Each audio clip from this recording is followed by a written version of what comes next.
ยินดีต้อนรับทานสู่ป่าสงวนแห่งชาติน้ำแอกภูเลยซึ่งตั้งอยู่ทิศตะวันออกเฉียงเหนือของลาว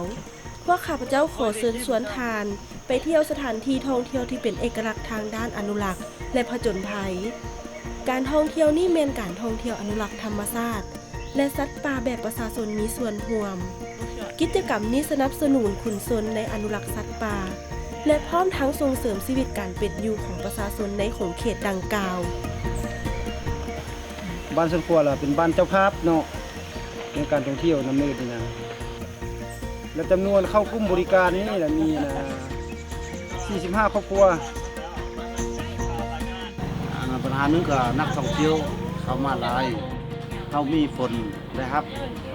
ก็ฝนประโยชน์ทางบ้านเด้แล้วก็ใส่ครอบครัวเด้ผลประโยชน์ที่สองเฮาเพื่อปกปักรักษาสัตว์ป่าเนาะมันยืนยงมีหลายแพร่หลายนักท่องเที่ยวเข้ามาหลาย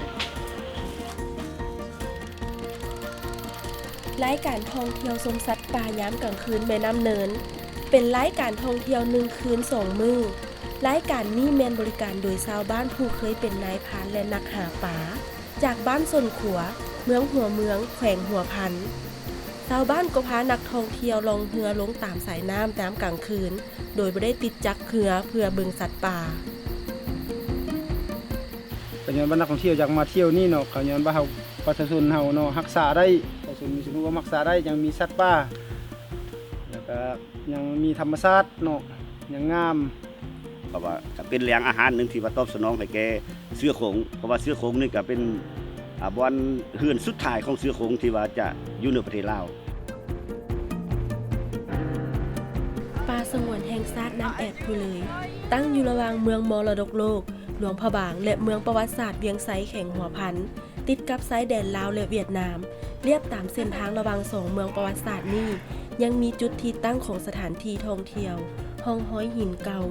มีหลายชนเผ่าอาศัยอยู่มีทิวทัศน์ธรรมชาติเซนภูผาที่สลับซับซ้อนและภาพทะเลหมอกที่ปกคลุมตามจอมภูและหอมภูนอกนั้นตามเส้นทางดังกล่าวยังมีบ่อน้ำร้อนธรรมชาติน้ำตกตาดผลิตภัณฑ์จักสานพื้นบ้านสถานที่บูฮานที่มีความลึกลับหินตั้งและบ่ไกลกันปานใด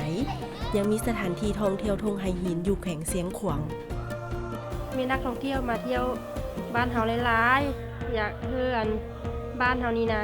จังพัฒนามีสัตว์ป่าหลายได้